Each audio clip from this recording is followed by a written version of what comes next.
High dears, good morning. Welcome to Suji's lifestyle. ಹೇಗಿದ್ದೀರಾ? ನೀವೆಲ್ಲರೂ ಚೆನ್ನಾಗಿದ್ದೀರಾ ಅಂತನದು ನನ್ನ ಭಾವನೆ. ಮಫಿನ್, ಎಲ್ಲಿ ಹತ್ತಿರ ನೀನು? ಎಲ್ಲಿಗೆ ಹತ್ತಿದೀಯಾ? ಅವನಿಗೆ ಫ್ರಿಡ್ಜ್ ಮೇಲೆ ಹೋಗಿ ಕೂತಿರೋ ಕಾರಣ ಏನೋ ಅಂದರೆ ಯಾರು ಫ್ರಿಡ್ಜ್ ಓಪನ್ ಮಾಡಲಿ, ಅಲ್ಲಿ ಚಿಕನ್ ತೆಕ್ಕೊಡ್ಲಿ ಅಂತ. ಎಷ್ಟು ಮಸ್ಕ ಹೊಡಿತಾನಂದ್ರೆ. ಏನಮ್ಮ ಇಲ್ವಾ? ಇಷ್ಟೊಂದೆಲ್ಲ ಸರ್ಕಸ್ ಮಾಡಬೇಕಾ? ಅವನೇ ಹೋಗ್ಬಿಟ್ಟು ಫ್ರಿಡ್ಜ್ ಬೇಕಾದ್ರೆ ಓಪನ್ ಮಾಡ್ತಾರೆ. ಅರ್ಥ ಹಿಡ್ಕೊಂಡ್ಬಿಟ್ಟಿಯಾನ ಫ್ರಿಡ್ಜ್ ಓಪನ್ ಮಾಡಿ ಅಂತ. ಇದು ನೋಡಿ ಇಲ್ಲಿ ಅವನು ಉಜ್ಜಿ ಆ ಕಲರಿಂಗ್ ಮಾಡಿಟ್ಟಿರೋದು ಫ್ರಿಡ್ಜ್ ಓಪನ್ ಮಾಡಲಿ ಅಂತ. ಇವನಿಗೆ ಅಂತ ನಾನು ಸ್ವಲ್ಪ ಚಿಕನ್ ತರಿಸಿಟ್ಟಿರ್ತೀನಿ, ಖಾಲಿ ಆಗೋವರೆಗೂ ಬಿಡಲ್ಲ. ಅಷ್ಟು ನೋಡಿ ಹೆಂಗೆ ಕೊಳಾಗಿದೆ ಅವನು ಉಜ್ಜಿರೋದು. ಇಲ್ಲ ಚಿನ್ನಿ, ಇಲ್ಲಿ ಫ್ರಿಡ್ಜಲ್ಲಿ ಇಲ್ಲ ಚಿನ್ನಿ, ಖಾಲಿ ಆಯಿತು. ಇಲ್ಲ ಕಣೋ, ಖಾಲಿ ಆಗಿದೆ, ಬಾರೋ. ಇಲ್ಲಮ್ಮ, ಇಲ್ಲ ಚಿನ್ನಿ, ಖಾಲಿ ಆಗಿದೆ. ಇಲ್ಲ ಬಂಗಾರಿ. ಇಲ್ಲಿಂದ ಫ್ರಿಡ್ಜ್ ಮೇಲೆ ಎಗರಿದಾನೆ. ಅಲ್ಲಿ ಪೀಸೆಟ್ ಅವರದ್ದು ಒಂದು ಸೋನೆರ್ ಇತ್ತು, ಪ್ರಿಯ ತಂದಿರೋದು. ಇದು ಬೀಳಿಸ್ಬಿಟ್ಟು ಹೊಡೆದಾಕ್ಬಿಟ್ಟಿದ್ದಂತ. ನಾನು ಇವಾಗ ತೊಗೊಂಡು ಅನ್ಸಿದ್ದಾಯ್ತು. ಸರಿ ಬಯಸ್ಕೊಂಡ ಮಫಿನ್ ಇವತ್ತು ಪ್ರಿಯ ಅಂತ ಹೇಳಿ. ಚಿಕನ್ ಆಸೆಗೋಸ್ಕರ ಟೇಬಲ್ ಇಂದ ಫ್ರಿಡ್ಜ್ ಮೇಲೆ ಹೋಗಿ ಕೂರ್ತಾನೆ. ಆದ್ರೆ ನನ್ನ ಸುವೆನರ್ ಎಲ್ಲ ಹಿಂಗೆಲ್ಲ ಅಲ್ಲಾಡ್ಸ್ಕೊಂಡು ಕೊನೆಗೆ ಇದನ್ನ ಹೊಡೆದೇ ಹಾಕ್ದ. ಬಟ್ ಸಮ್ ಹೌ ಇದನ್ನ ನನ್ನ ತಮ್ಮ ಇದನ್ನ ಫಿಕ್ಸ್ ಮಾಡ್ತಾ ಇದ್ದಾನೆ. ನೀನ್ ಯಾಕೆ ಹೊಡೆದಾಗ್ದೆ? ನನ್ನ ಸುವೆನರ್ ಯಾಕೆ ಹೊಡೆದಾಗ್ದೆ ನೀನು? ಯಾಕೆ ಹೊಡೆದಾಗ್ದೆ ಸುವೆನರ್ಸ್ ಎಲ್ಲ? ಇದು ಹೇಗೆ ಅಂದರೆ, ಪ್ರಿಯಾ ಇಲ್ಲಿಗೆ ತೊಗೊಂಬರೋಕ್ಕೆ ಅಂತ ಶಾಪಿಂಗ್ ಮಾಡ್ಬೇಕಾದ್ರೆ ಶಾಪಲ್ಲಿ ಕೈಯಿಂದ ಜಾರಿ ಕೆಳಗೆ ಬಿತ್ತು. ಅದಕ್ಕೆ ಅವರು ಇದಕ್ಕೆ ಪೇ ಮಾಡಿಸ್ಕೊಂಡು ನೀವೇ ಎತ್ಕೊಂಡು ಹೋಗಿ ಅಂತ ವಾಪಸ್ ಕೊಟ್ಟಿದ್ದಾರೆ. ಅದನ್ನು ಪ್ರಿಯ ತಗೊಂಡ್ಬಂದು ಇವಾಗ ಕಣ್ಸಕ್ಕೆ ಟೈಮ್ ಸಿಕ್ತು. ನಿಜ. ಇದೇ ಸೇಮ್ ಇರಬೇಕಲ್ಲ ಅಲ್ಲೆಲ್ಲ? ಬೇರೆ ಥರ ತಗೊಂಡು ಬಂದೀವಿ ನೋಡಿ. ಇದು ಆಲ್ಮೋಸ್ಟ್ ಯಪ್ಪ, ಇದೆಲ್ಲ ಸೆರಾಮಿಕ್ ಮಾ. ಇದನ್ನು ಬಿಡಿಸೋಣ. ಡೋಂಟ್ ವರಿ, ನಮ್ಮ ಹತ್ರ ಗ್ಲೂ ಇದೆ. ಅಮೆಝಾನ್ ಇಂದ ಇದು ಪ್ಯಾಕ್ ಆಫ್ 5. ನಾನು ಒಂದು ರೀಲ್ ನೋಡ್ದೆ ಇಲ್ಲ ಒಂದ್ ಕಡೆ, ಸ್ಟ್ರಾಂಗ್ ಗ್ಲೂ ಇದು. ಸೊ ಇದು ತರಿಸಿದೀನಿ. ವರ್ತ್ ಪ್ಯಾಕ್ ಆಫ್ 5 ಹೆಂಗ್ ಹಾಕಿರಿ ನೋಡಿ. ನೋಡಿ ಮನೇಲಿ ಏನು ಬರ್ತಿದ್ರು ಅನ್ಸಕ್ ನಮ್ಮ ಹತ್ರ ಗ್ಲೂ ಇದೆ ನೋಡಿ. ಎಷ್ಟು ಬೆಲೆ ಬಾಳುವಂತ ವಸ್ತು ಇದು. ಸೊ ಔಟ್ ಆಫ್ ಕಂಟ್ರಿಯಿಂದ ಬೇಜಾರಾಗಿತ್ತು ಪ್ರಿಯಂಗ್ ಇವಾಗ ಮುಗ್ದೋಗಿತ್ತಲ್ಲ ಅಂತ. ನಮ್ಗೆ ಫುಲ್ ಬೇಜಾರಾಗುತ್ತೆ ಸುವೆನೀರ್ಸ್ ಏನಾರ ಮುಗ್ದೋದ್ರೆ. ಇವಾಗ ಮಾಡ್ಕೊಬಿಟ್ಟಿದ್ದೆ. ನನ್ಗೆ ಯಾರು ಹರ್ಟ್ ಮಾಡಿ ನಿಂಗಿದೆ ಹಿಂಗೆ. ನನಗೆ ಯಾರು ಬೇಜಾರು ಮಾಡೋ ನಾನು ತಪ್ಪಕ್ ಅಂತ ಆಗ್ತಿತ್ತು ಕೆಳಗೆ. ಇಲ್ಲ, ನಿಂಗೆ ಹರ್ಟ್ ಮಾಡಿದಾಗ ನಿನ್ನ ಹಾರ್ಟ್ ಬ್ರೇಕ್ ಆದಾಗ ನಾನು ಇದೇ ಗ್ಲೂನ ಹಾಕ್ತೀನಿ ಹಾರ್ಟಿಗೆ. ಇದನ್ನ ಅಮೆಝಾನಿಂದ ತರಿಸಿದ್ದೆ. ಇದರ ಲಿಂಕ್ ನಾನು ಡಿಸ್ಕ್ರಿಪ್ಷನ್ ಬಾಕ್ಸಲ್ಲಿ ಹಾಕಿರ್ತೀನಿ, ಚೆಕ್ ಮಾಡಿ.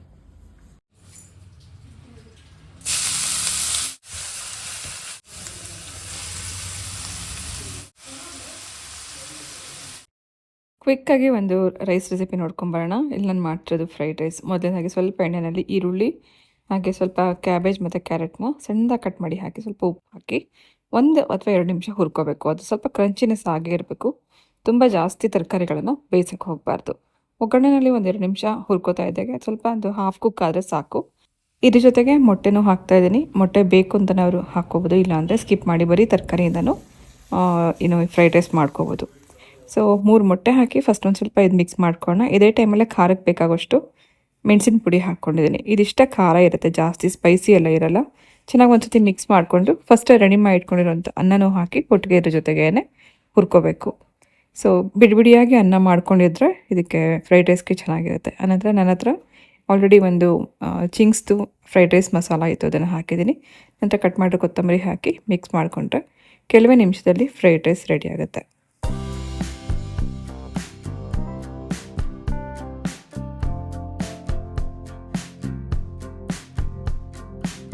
ಇವತ್ತು ಮಕ್ಕಳು ಬರ್ತಿದ್ದಾರೆ. ತಮ್ಮನ ಮಕ್ಕಳಿಗೆ ನ್ಯೂ ಇಯರಲ್ಲಿ ಮನೆಗೆ ಬರೋಕ್ಕಾಗಿರಲಿಲ್ಲ. ಇವತ್ತು ಬರ್ತೀವಿ ಅಂತ ಮಧ್ಯಾಹ್ನನೇ ಫೋನ್ ಮಾಡಿದರು. ಮಕ್ಕಳು ಬರೋಕ್ಕೆ ಮುಂಚೆ ಏನಾದರೂ ಸ್ನ್ಯಾಕ್ಸ್ ರೆಡಿ ಮಾಡೋಣ ಅಂತ ಅಂದ್ಕೊಂಡೆ. ಬ್ಲಿಂಕಿಟಿಂದ ಕೇಕ್ ಮಿಕ್ಸ್ ಮತ್ತು ಪಿಜ್ಜಾ ಬೇಸ್ ತರಿಸಿದ್ದೆ. ಸೊ ಮಕ್ಳಿಗೆ ಅದೆರಡು ತುಂಬ ಇಷ್ಟ. ಸೊ ಮಕ್ಳ ಕೈಯಲ್ಲೂ ಮಾಡಿಸ್ದಂಗೆ ಆಗುತ್ತೆ, ಹಾಗೆ ಅವ್ರಿಗೂ ಇಷ್ಟ ಆಗುತ್ತೆ ಅಂತ ಅದಕ್ಕೋಸ್ಕರ ಕೇಕ್ ಮಿಕ್ಸ್ ಉಪಯೋಗಿಸ್ಕೊಂಡು ಕೇಕ್ ಹಾಗೆ ಪಿಜ್ಜಾ ಬೇಸ್ ಉಪಯೋಗಿಸ್ಕೊಂಡು ಮನೆಯಲ್ಲೇ ಪಿಜ್ಜಾ ಮಾಡ್ತಾಯಿದ್ವಿ.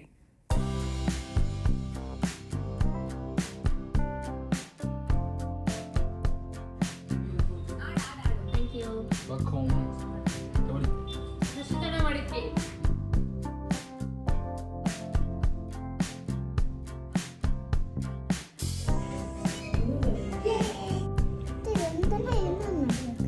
ಇದಾದ್ಮೇಲೆ ಇನ್ನೊಂದು ಚೂರೆ ಚೂರು ಈ ಕಡೆ ಹಾಕಿ ಎಲ್ಲ ಕಡೆ ನಾಲ್ಕು ಕಡೆ ಹಾಕಬೇಡ, ಬೇರೆ ಕಡೆ ಹಾಕು.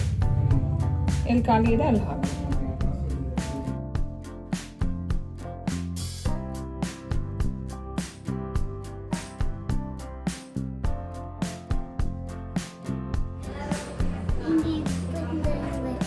ಹಾಂ, ಉಕ್ಕು ಬರೋ ಥರ ಬರ್ತಿದ್ದಲ್ಲ, ಅದು ಮೆಲ್ಟ್ ಆಗ್ತಿರೋದು, ಚೀಸ್ ಮೆಲ್ಟ್ ಆಗ್ತಿರೋದು. ಈಸಿ ಅಲ್ವಾ ದರ್ಶಿನಿ?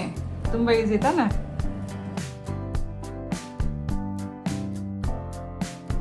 ಹಿತೇಶಿ ಪಾಪು ಮಾಡಿದ್ದು ಪಿಜ್ಜಾ ಈಸಿ ಇತ್ತಾ?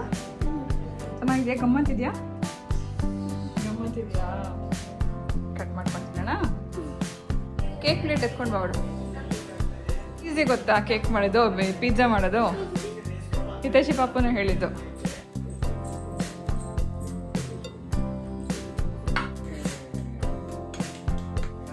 ಕ್ಲಾಪ್ ಮಾಡ್ಕೊಂಡು ಬರೀ. Happy new year. ಎಲ್ಲ ಪಾಪುನೇ ಮಾಡ್ಕೊಂಡು ಹಾಂ, ಸೋ ಈಸಿ. ಈಗ ನಾವು ಬಂದ್ರೆ ನೆಕ್ಸ್ಟ್ ಟೈಮ್ ಪಾಪುನೇ ಮನೇಲಿ ಮಾಡ್ಕೊಡ್ತಾಳೆ.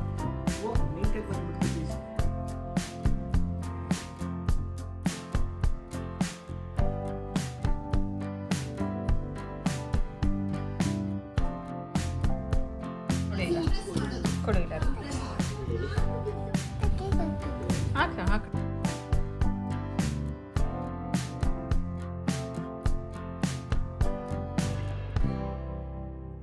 ಈ ಥರ ಪಾಪುಗೆ ಅವಳಿಗೆ ಇದನ್ನೆಲ್ಲ ಏನು ಅವಳೇ ಕುಕ್ ಮಾಡೋದಾಗಲಿ ಅಥವಾ ಕೇಕ್ ಕಟ್ ಮಾಡೋದೆಲ್ಲ ತುಂಬ ಇಷ್ಟಪಡ್ತಾಳೆ.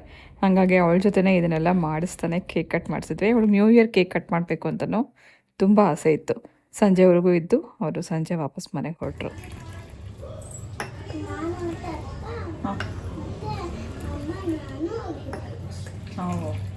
ಕಾಫಿ ಕುಡಿತೀಯಾ? ಇಷ್ಟೇ ಇಷ್ಟ ಬೇಡವಾ? ಬೀಳ್ತೀಯಾ?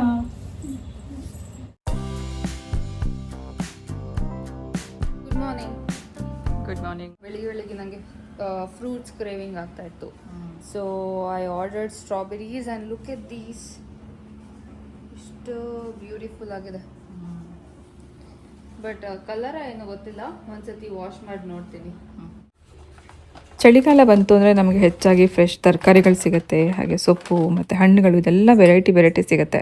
ಅದನ್ನೆಲ್ಲ ಉಪಯೋಗಿಸ್ಕೊಂಡು ಪ್ರತಿದಿನ ಒಂದಲ್ಲ ಒಂದು ಎಕ್ಸ್ಪೆರಿಮೆಂಟ್ ಮಾಡ್ತಾ ಹೊಸ ಏನಾದ್ರು ಅಡುಗೆಗಳನ್ನ ಟ್ರೈ ಮಾಡಬೇಕು ಅಂತ ಪ್ರತಿಯೊಬ್ಬರಿಗೂ ಅನಿಸ್ತಿರುತ್ತೆ.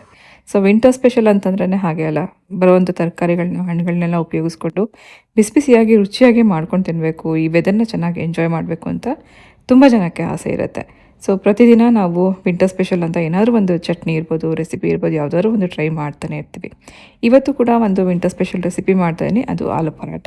ಹೊಸದಾಗಿ ಈಗ ಆಲೂಗಡ್ಡೆ ಬಂದಿರುತ್ತಲ್ಲ, ಆ ಆಲೂಗಡ್ಡೆನ ಉಪಯೋಗಿಸ್ಕೊಂಡು ಪರಾಠ ಮಾಡಿದ್ರೆ ಟೇಸ್ಟ್ ತುಂಬ ಚೆನ್ನಾಗಿರುತ್ತೆ. ಸೊ ಇದರಲ್ಲಿ ನಾನು ಸ್ವಲ್ಪ ಚೀಸೆಲ್ಲ ಹಾಕಿ ಮಾಡ್ತಾಯಿದ್ದೀನಿ. ಮೊದಲನೇದಾಗಿ ಹಿಟ್ಟು ಕಲಸಿಟ್ಕೊಂಡಿದ್ದೀನಿ. ಸ್ಟ್ಯಾಂಡ್ ಮಿಕ್ಸರಲ್ಲಿ ಕಲಿಸ್ಕೊಳ್ಳೋದ್ರಿಂದ ಚಪಾತಿ ತುಂಬ ಸಾಫ್ಟಾಗಿ ಬರುತ್ತೆ. ಹಾಗಾಗಿ ಸ್ಟ್ಯಾಂಡ್ ಮಿಕ್ಸರಲ್ಲಿ ಗೋಧಿ ಹಿಟ್ಟು, ಉಪ್ಪು, ನೀರು ಎಲ್ಲ ಹಾಕಿ ಬಿಟ್ಬಿಟ್ರೆ ಒಂದು 5 ನಿಮಿಷಕ್ಕೆ ಹಿಟ್ಟು ರೆಡಿ ಇರುತ್ತೆ. ನಂತರ ಬೇಯಿಸಿಟ್ಕೊಂಡಿರುವಂಥ ಆಲೂಗಡ್ಡೆನ ತುರಿದು ರೆಡಿ ಮಾಡ್ಕೊಳ್ಳೋಣ. ಸ್ಟಫಿಂಗ್ ಮಾಡಿ ನಾವು ಇದನ್ನು ಲಟ್ಸೋದ್ರಿಂದ ಎಲ್ಲೂ ಕಿತ್ತು ಹೋಗಬಾರ್ದು ಅಂದರೆ ಈ ರೀತಿ ತುರಿದು ಬಿಟ್ಟು ಇಟ್ಕೋಬೇಕು. ಇದ್ರ ಜೊತೆಗೆ ಮಸಾಲೆಗೋಸ್ಕರ ಉಪ್ಪು, ಅರಿಶಿನ, ಅಚ್ಕಾರದ ಪುಡಿ, ಸ್ವಲ್ಪ ಧನಿಯಾ ಪುಡಿ, ಸ್ವಲ್ಪ ಜೀರಿಗೆ ಪೌಡರು, ಹಾಗೆ ಕಟ್ ಮಾಡಿರೋ ಕೊತ್ತಂಬರಿ ಸೊಪ್ಪು ಹಾಕಿದ್ದೀನಿ. ಬೇಕಿದ್ರೆ ಇದಕ್ಕೆ ಆಮ್ಚೂರ್ ಪೌಡರ್, ಚಾಟ್ ಮಸಾಲ ಇದೆಲ್ಲ ಹಾಕ್ಕೋಬೋದು, ಅಥವಾ ಸಿಂಪಲಾಗಿ ಮಾಡಬೇಕು ಅಂದರೆ ಇದಿಷ್ಟೇ ಮಸಾಲೆ ಸಾಕು. ನಂತರ ಸ್ವಲ್ಪ ಚೀಸ್ ತುರಿದ್ಬಿಟ್ಟು ಹಾಕೋತಾ ಇದ್ದೀನಿ. ಚೀಸ್ ಬೇಡ ಅಂತನವರು ಸ್ಕಿಪ್ ಮಾಡಿ ಪನ್ನೀರ್ನ ಕೂಡ ಸೇರಿಸ್ಕೋಬೋದು. ಸೊ ಈ ರೀತಿ ಮಾಡುವಂಥ ಪರಾಟಗೆ ಬೇರೆ ಏನು ನೆಂಚ್ಕೊಳ್ಳೋಕ್ಕೂ ಬೇಕು ಅಂತ ಅನ್ಸಲ್ಲ. ಇದರಲ್ಲೇ ಎಲ್ಲ ಸ್ಟಫಿಂಗಲ್ಲಿ ಇರುತ್ತೆ. ಇದಕ್ಕೆ ಸ್ವಲ್ಪ ತುಪ್ಪ ಹಚ್ಕೊಂಡು ಅಥವಾ ಮೊಸರು ಜೊತೆ ಕೂಡ ತಿನ್ಬೋದು, ತುಂಬ ಚೆನ್ನಾಗಿರುತ್ತೆ. ಸೊ ಇದೆಲ್ಲ ಮಿಕ್ಸ್ ಮಾಡಿಕೊಂಡ್ರೆ ಸ್ಟಫಿಂಗ್ ರೆಡಿ ಆಯಿತು. ಒಂದು 10 ನಿಮಿಷ ಹಿಟ್ಟನ್ನ ಕಲಸಿ ಸೈಡಲ್ಲಿ ಇಟ್ಕೊಂಡ ನಂತರ ನಾವು ಪರಾಟ ಮಾಡೋದ್ರಿಂದ ಪರಾಟ ಸಾಫ್ಟಾಗೂ ಬರುತ್ತೆ. ಚಿಕ್ಕದಾಗಿ ಒಂದು ಪೂರಿ ಲಟ್ಟಿಸ್ಕೊಂಡ ನಂತರ ಇದರ ಒಳಗಡೆಗೆ ಸ್ಟಫಿಂಗ್ ಮಾಡ್ಕೊಂಡಿದ್ದೀನಿ. ಸ್ಟಫಿಂಗ್ ಮಾಡಿದ ನಂತರ ಎಲ್ಲ ಕಡೆಯಿಂದ ಅದನ್ನು ಕ್ಲೋಸ್ ಮಾಡ್ಕೊಂಡು ನಾವು ಹೇಗೆ ಹೋಳಿಗೆಗೆ ಮಾಡ್ಕೋತೀವಲ್ಲ ಆ ರೀತಿ ಮಾಡಿದ ನಂತರ ಸ್ವಲ್ಪ ಮೈದಾ ಹಿಟ್ಟು ಹಾಕಿ ಇದನ್ನು ಲಟ್ಟಿಸ್ಕೋಬೋದು. ನಾನಿವತ್ತು ಇದನ್ನು ರೋಟಿ ಪ್ರೆಸರಲ್ಲೇ ಮಾಡ್ತೀನಿ. ಸ್ವಲ್ಪ ಎಣ್ಣೆ ಹಚ್ಬಿಟ್ಟು ಬಟರ್ ಶೀಟ್ ಮೇಲೆ ಅದರ ಮೇಲ್ಗಡೆ ಮತ್ತೆ ಇನ್ನೊಂದು ಶೀಟ್ ಹಾಕಿ ಪ್ರೆಸ್ ಮಾಡ್ಕೋಬೋದು. ಇದನ್ನು ಲಟ್ಸುವಾಗ ಸ್ವಲ್ಪ ಮೇಲಿಂದ ಸ್ವಲ್ಪ ಕೊತ್ತಂಬರಿ ಸೊಪ್ಪು, ಅರಿಶಿನ, ಖಾರದ ಪುಡಿ ಹಾಕಿದ್ದೀನಿ. ನೋಡೋಕ್ಕೂ ಚೆನ್ನಾಗಿ ಕಾಣಿಸುತ್ತೆ. ಹಾಗೆ ಮೇಲ್ಗಡೆ ಸ್ವಲ್ಪ ಉಪ್ಪು, ಖಾರ ಎಲ್ಲ ಹಿಡಿದಿರುತ್ತೆ, ಚೆನ್ನಾಗಿರುತ್ತೆ. ಸೊ ರೋಟಿ ಪ್ರೆಸರಲ್ಲಿ ಮಾಡ್ಕೊಳ್ಳೋದ್ರಿಂದ ಸ್ಟಫಿಂಗ್ ಈಚೆ ಬರಲ್ಲ. ಆಮೇಲೆ ಇನ್ನು ಶೇಪ್ ಕೂಡ ತುಂಬ ಚೆನ್ನಾಗಿರುತ್ತೆ.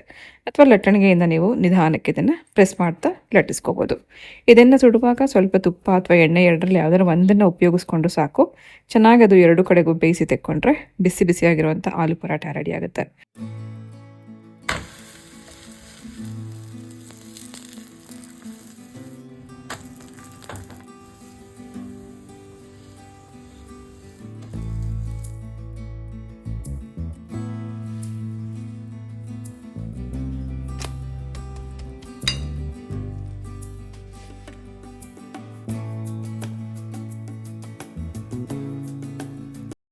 ನಾನಿವತ್ತು ಈ ಆಲೂ ಪರಾಠಗೆ ಗಟ್ಟಿ ಮೊಸರನ್ನ ಸರ್ವ್ ಮಾಡ್ತಾ ಇದ್ದೀನಿ. ಈ ರೀತಿ ಚಿಲ್ಡ್ ಆಗಿರೋವಂಥ ಮೊಸರು ಜೊತೆಗೆ ಬಿಸಿ ಬಿಸಿ ಪರಾಠ ಬೆಸ್ಟ್ ಕಾಂಬಿನೇಷನ್. ಅಥವಾ ಉಪ್ಪಿನಕಾಯಿ ಜೊತೆ ಕೂಡ ನೀವು ಇದನ್ನು ತಿನ್ಬೋದು.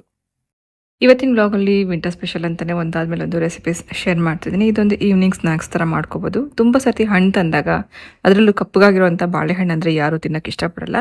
ಅದೇ ಕಪ್ಪಗಾಗಿರುವಂಥ ಬಾಳೆಹಣ್ಣನ್ನು ಉಪಯೋಗಿಸ್ಕೊಂಡು ರುಚಿಯಾಗಿರೋಂಥ ಮ್ಯಾಂಗ್ಳೂರ್ ಬನ್ಸ್ ಮಾಡ್ಕೊಳ್ಳೋಣ. 4 ಬಾಳೆಹಣ್ಣಿಗೆ ಅರ್ಧ ಸ್ಪೂನಷ್ಟು ಸೋಡಾ, ಅರ್ಧ ಸ್ಪೂನಷ್ಟು ಉಪ್ಪು, 4 ಸ್ಪೂನಷ್ಟು ಮೊಸರು, ಹಾಗೆ ಒಂದು 4 ಸ್ಪೂನಷ್ಟು ಎಣ್ಣೆ ಹಾಕ್ಕೊಳ್ಳೋಣ.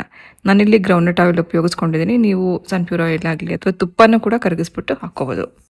ಸ್ವೀಟ್ಗೋಸ್ಕರ ನಾನಿಲ್ಲಿ 4 ಸ್ಪೂನ್ ಸಕ್ಕರೆ ಹಾಕ್ತಾ ಇದ್ದೀನಿ. ಬಾಳೆಹಣ್ಣಲ್ಲಿ ಕೂಡ ಸ್ವೀಟ್ ಇರುತ್ತೆ. ಸ್ವಲ್ಪ ಎಕ್ಸ್ಟ್ರಾ ಸ್ವೀಟ್ ಹಾಕಿ ಮಾಡಿಕೊಂಡ್ರೆ ಒಂದು ಟೇಸ್ಟ್ ಚೆನ್ನಾಗಿರುತ್ತೆ. ಸಕ್ಕರೆ ಬದಲಾಗಿ ನೀವು ಬೆಲ್ಲದ ಪುಡಿ ಹಾಕಿ ಕೂಡ ಮಾಡ್ಕೋಬೋದು.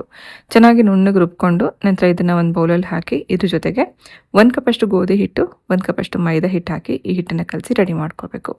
ಇವಾಗ ನಿಮ್ಗೆ ಏನಾದರೂ ಇಲ್ಲಿ ತೆಳ್ಳಗಿದೆ ಅಂತ ಅನಿಸಿದ್ರೆ ಇನ್ನು ಸ್ವಲ್ಪ ಯಾವುದಾದ್ರೂ ಒಂದು ಹಿಟ್ಟನ್ನು ಆ್ಯಡ್ ಮಾಡಿಕೊಂಡು ಚಪಾತಿ ಹಿಟ್ಟಿಗಿಂತಲೂ ಸ್ವಲ್ಪ ಸಾಫ್ಟಾಗಿ ಹಿಟ್ಟನ್ನು ಕಲಸಿ ರೆಡಿ ಮಾಡ್ಕೋಬೇಕು. ನಾನಿಲ್ಲಿ ಗೋಧಿ ಮತ್ತು ಮೈದಾ ಎರಡೂ ಉಪಯೋಗಿಸ್ಕೊಂಡಿದ್ದೀನಿ. ಎರಡರಲ್ಲಿ ಯಾವುದಾದ್ರು ಒಂದನ್ನು ಹಿಟ್ಟನ್ನು ಉಪಯೋಗಿಸ್ಕೊಂಡು ಕೂಡ ಮ್ಯಾಂಗ್ಳೂರ್ ಬನ್ಸ್ ಮಾಡ್ಕೋಬೋದು. ಲಾಸ್ಟಲ್ಲಿ ಒಂದು ಸ್ವಲ್ಪ ಜೀರಿಗೆ ಹಾಕಿ ಒಂದು 5-6 ಗಂಟೆ ಬಿಟ್ಬೇಡ. 5-6 ಗಂಟೆ ಬಿಟ್ಟ ನಂತರ ಇದು ಇನ್ನೂ ಚೆನ್ನಾಗಿ ನೆಂದಿರುತ್ತೆ. ಆ ಬಾಳೆಹಣ್ಣು ಫ್ಲೇವರ್ ಇರುತ್ತೆ. ಹಾಗೆ ಜೀರಿಗೆ ಇದೆಲ್ಲ ಹಾಕಿರೋದ್ರಿಂದ ಚೆನ್ನಾಗಿ ಒಂದ್ಸತಿ ನಾದ್ಕೊಂಡ ನಂತರ ಸಣ್ಣ ಸಣ್ಣ ಪೂರಿಗಳನ್ನ ಲಟ್ಟಿಸ್ಕೋಬೇಕು. ಲಟ್ಟಿಸುವಾಗ ಯಾವುದೇ ಕಾರಣಕ್ಕೂ ಇದು ತೆಳ್ಳಗೆ ಮಾಡ್ಕೋಬಾರ್ದು. ಸ್ವಲ್ಪ ಮಂದಕ್ಕೇನೆ ಹೀಗೆ ಲಟ್ಟಿಸ್ಕೊಂಡ ನಂತರ ಮೀಡಿಯಮ್ ಹೀಟಲ್ಲಿ ಇದನ್ನು ಡೀಪ್ ಫ್ರೈ ಮಾಡ್ಕೋಬೇಕು. ಈ ಬನ್ಸ್ ಒಂದ್ಸತಿ ಮಾಡಿ ಇಟ್ಕೊಂಡು ಒಂದಿನ ಇಟ್ಕೊಂಡು ಕೂಡ ತಿನ್ಬೋದು. ಅಂದರೆ ಇವತ್ತು ಮಾಡಿ ನಾಳೆವರೆಗೂ ಇಟ್ಕೊಂಡು ತಿನ್ಬೋದು. ಆದರೆ ಬಿಸಿ ಬಿಸಿಯಾಗಿ ತಿನ್ನುವಾಗ ಇರುವಂಥ ರುಚಿನೇ ಬೇರೆ. ಸೊ ಈ ಚಳಿಗಾಲದಲ್ಲಿ ಈ ರೀತಿ ಬಿಸಿ ಬಿಸಿ ಬನ್ಸ್ಗೆ ಕಾಯಿ ಚಟ್ನಿ ಮಾಡಿಕೊಂಡು ಜೊತೆಗೆ ಟೀ ಸ್ವಲ್ಪ ಇಟ್ಕೊಂಡು ತಿಂತಾ ಇರೋದು ಎಷ್ಟು ಚೆನ್ನಾಗಿರುತ್ತೆ. ಯಾವಾಗಲಾದ್ರೂ ಬಾಳೆಹಣ್ಣು ಉಳಿದೋದಾಗ ಖಂಡಿತ ಈ ರೆಸಿಪಿ ನೀವು ಟ್ರೈ ಮಾಡಿ ಪ್ಯಾನ್ ಕೇಕ್ ಮಾಡ್ಕೋಬೋದು. ಅಷ್ಟೇ ಅಲ್ಲ, ಈ ಥರ ಮ್ಯಾಂಗ್ಳೂರ್ ಬನ್ಸ್ದು ನಾವು ಮಂಗ್ಳೂರಿಗೆ ಹೋದಾಗೆಲ್ಲ ಇದನ್ನು ತಿನ್ಕೊಂಬರ್ತೀವಲ್ವ. ಗೋಳಿ ಬಜ್ಜಿ ಇರ್ಬೋದು ಅಥವಾ ಮಂಗ್ಳೂರು ಬನ್ ಇರ್ಬೋದು. ಇದೆಲ್ಲ ಒಂದು ಟ್ರೆಡಿಷ್ನಲ್ ರೆಸಿಪಿ ಥರ ಇರುತ್ತೆ. ಸೊ ಹಣ್ಣು ಯಾರಿಗೆಲ್ಲ ಇಷ್ಟ ಆಗಲ್ಲ ಅಥವಾ ಕಪ್ಪಗಿದೆ ಅಂತ ಅಂತಾರಲ್ಲ, ಅಂಥವ್ರಿಗೆಲ್ಲ ಈ ಥರ ಮಾಡಿಕೊಟ್ರೆ ಖಂಡಿತ ಯಾವತ್ತೂ ಬೇಡ ಅಂತನೆಲ್ಲ ಇಷ್ಟಪಟ್ಟು ತಿಂತಾರೆ. ಇದುವರೆಗೂ ನೀವೆಲ್ಲರೂ ಕಾಯ್ತಾ ಇದ್ದಂಥ ಗಿವ್ ಅವೇ ಅನೌನ್ಸ್ಮೆಂಟ್ ಇವತ್ತು ಮಾಡ್ತಾ ಇದ್ದೀನಿ. ಸುಮಾರು ಜನ ನಂತರನೇ ಎಷ್ಟೋ ಜನಕ್ಕೆ ಪಾತ್ರ ಇಷ್ಟ ಇದೆ ಅಂತ ಅನ್ನೋದು ನನ್ನ ಕಮೆಂಟ್ ಸೆಕ್ಷನಲ್ಲಿ ಓದಿದ ಮೇಲೆ ಗೊತ್ತಾಯಿತು. ಸೊ ನೀವು ಹೇಗೆ ಕಮೆಂಟ್ ಮಾಡ್ತಿರೋ ಹಾಗೆ ಎಲ್ಲರ ಕಮೆಂಟ್ನು ಕೂಡ ಓದ್ತಾ ಇರ್ತೀನಿ. ಈಗಾಗಲೇ ಸುಮಾರು 6 ವರ್ಷ ಆಯಿತು ನಾನು ವಿಡಿಯೋ ಸ್ಟಾರ್ಟ್ ಮಾಡಿ, ಅಂದರೆ ಯೂಟ್ಯೂಬ್ ಸ್ಟಾರ್ಟ್ ಮಾಡಿ. ಸುಮಾರು ವರ್ಷಗಳಿಂದ ನನ್ನನ್ನು ಫಾಲೋ ಮಾಡ್ಕೊಂಡು ಬರ್ತಿರೋರು ಪ್ರತಿಯೊಂದು ವಿಡಿಯೋದಲ್ಲೂ ಒಂದಲ್ಲ ಒಂದು ಸಣ್ಣ ಕಮೆಂಟ್ ಹಾಕಿರ್ತಾರೆ. ಸೊ ಒಂಥರ ಫ್ಯಾಮಿಲಿ ಅಂತ ಅನ್ನೋದೇ ನಮಗೆ ಒಂದು ಬಾಂಡಿಂಗ್ ಬಂದ್ಬಿಟ್ಟಿದೆ. ಒಂದೊಳ್ಳೆ ಪ್ರೀತಿ ಇಂದ ಒಂದು ಕಮೆಂಟ್ ಮಾಡೋದಿರ್ಬೋದು ಅಥವಾ ಯಾವುದೋ ಒಂದು ಬೇಜಾರಿದ್ದಾಗ ಒಂದು ಸಾಂತ್ವನ ಹೇಳೋವಂಥದ್ದು ಇರ್ಬೋದು. ಈ ಥರ ಎಲ್ಲ ನಿಮ್ಮ ಕಮೆಂಟ್ಸ್ನ ಪ್ರತಿಯೊಂದು ಕಮೆಂಟ್ಸ್ನ ನಾನು ಓದ್ತಿರ್ತೀನಿ. ಸೊ ನಾನು ಲಾಸ್ಟ್ ಟೈಮಲ್ಲಿ ಹೇಳಿದ್ದೆ ಪ್ರತಿ ತಿಂಗಳು ಇದು ಗಿವ್ ಅವೇ ಇರುತ್ತೆ ಅಂತ. ಇದು ಈ ತಿಂಗಳು ಮಾತ್ರ ಅಲ್ಲ, ಈ ವರ್ಷದಲ್ಲಿ 12 ತಿಂಗಳು ಕೂಡ ಗಿವ್ ಅವೇ ಇರುತ್ತೆ. ಇವತ್ತು ಯಾರಿಗೆ ಸೆಲೆಕ್ಟ್ ಆಗಿರುತ್ತೆ ಅವರಲ್ಲದೆ ಬೇರೆಯವರು ಡಿಸಪಾಯಿಂಟ್ ಆಗುವಂಥ ಅವಶ್ಯಕತೆ ಇಲ್ಲ. ನೆಕ್ಸ್ಟ್ ಮಂತಲ್ಲಿ ಕೂಡ ನೀವು ಅದರಲ್ಲಿ ಸೆಲೆಕ್ಟ್ ಆಗ್ಬೋದು.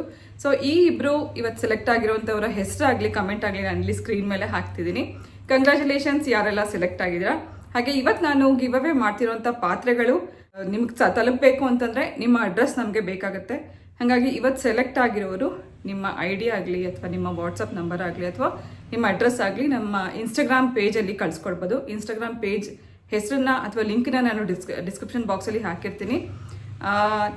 ನೀವೇ ಕಮೆಂಟ್ ಮಾಡಿದ್ರಾ ಅಂತ ನನಗೂ ಗೊತ್ತಾಗಬೇಕು. ಹಾಗೆ ಕರೆಕ್ಟ್ ಪರ್ಸನ್ಗೆ ಇದು ಹೋಗಿ ರೀಚ್ ಆಗಬೇಕು ಅಂತ ಅನ್ನೋ ಕಾರಣಕ್ಕೆ ನೀವು ಇನ್ಸ್ಟಾಗ್ರಾಮ್ ಮೂಲಕ ನೀವು ನಿಮ್ಮ ಅಡ್ರೆಸ್ನ ಕಳಿಸ್ಬೋದು. ಯಾಕಂದರೆ ಯೂಟ್ಯೂಬ್ ಅಂತ ಅನ್ನೋದು ಒಂದು ಸೋಷಿಯಲ್ ಮೀಡಿಯಾ ಪ್ಲ್ಯಾಟ್ಫಾರ್ಮ್. ಇಲ್ಲಿ ನಿಮ್ಮ ಪರ್ಸ್ನಲ್ ಅಡ್ರೆಸ್ ಆಗಲಿ ಫೋನ್ ನಂಬರ್ ಆಗಲಿ ಶೇರ್ ಮಾಡೋ ಹಾಗಿರಲ್ಲ. ಇನ್ಸ್ಟಾಗ್ರಾಮಲ್ಲಿ ಒಂದು ಏನು ಹೇಳ್ತಾರೆ ಪ್ರೈವೇಟ್ ಆಗಿರುತ್ತೆ, ನಾವು ಮಾತ್ರ ನೋಡೋ ಹಾಗಿರುತ್ತೆ. ಸೊ ನಿಮ್ಮ ಅಡ್ರೆಸ್ ಆಗಲಿ ಫೋನ್ ನಂಬರ್ ಆಗಲಿ ಇವತ್ತು ಸೆಲೆಕ್ಟ್ ಆಗಿರೋಂಥ ಸಬ್ಸ್ಕ್ರೈಬರ್ಸ್ ನಿಮ್ಮ ಅಡ್ರೆಸ್ನ ನಂಬರ್ನ ಹಾಗೆ ನಿಮ್ಮ ಹೆಸರನ್ನು ಇನ್ಸ್ಟಾಗ್ರಾಮ್ಗೆ ಶೇರ್ ಮಾಡಿ ಆ ಮೂಲಕ ನಿಮ್ಮ ಮನೆಗೆ ಈ ಪಾತ್ರೆಗಳನ್ನ ತಲುಪಿಸೋ ಅಂಥ ಪ್ರಯತ್ನ ಮಾಡ್ತೀನಿ. ಸೊ ಇದುವರೆಗೂ ಸಪೋರ್ಟ್ ಮಾಡ್ಕೊಂಡು ಬರ್ತಾ ಇರೋಂಥ ನಿಮ್ಮೆಲ್ಲರಿಗೂ ಮತ್ತೊಮ್ಮೆ ಥ್ಯಾಂಕ್ ಯು ಸೋ ಮಚ್. ಇದೇ ರೀತಿ ಲೈಕ್ ಮಾಡ್ತೀರಿ, ಶೇರ್ ಮಾಡ್ತೀರಿ, ಸಬ್ಸ್ಕ್ರೈಬ್ ಮಾಡ್ತೀರಿ. ಹಾಗೆ ನೆಕ್ಸ್ಟ್ ಮಂತ್ ಕೂಡ ಇದೇ ರೀತಿ ಗಿವ್ ಅವೇ ಇರುತ್ತೆ. ಅಲ್ಲಿವರೆಗೂ ನೀವೆಲ್ಲರೂ ಕಾಯ್ತಾ ಇರಿ. ಗಿವ್ ಅವೇನಲ್ಲಿ ವಿನ್ನರ್ ಆಗಿರೋರಿಗೆ ಕಂಗ್ರ್ಯಾಚುಲೇಷನ್ಸ್ ಹೇಳ್ತಾ ಇವತ್ತಿನ ಈ ವ್ಲಾಗ್ ಜೊತೆಗೆ ನಾನು ಹೊರಡ್ತಾ ಇದ್ದೀನಿ. ಮತ್ತೆ ಸಿಗ್ತೀನಿ ನಾಳೆ ಇನ್ನೊಂದು ಇಂಟ್ರೆಸ್ಟಿಂಗ್ ಆಗಿರೋಂಥ ವ್ಲಾಗ್ ಜೊತೆಗೆ. ಹೋಗ್ಬರಲ್ಲ.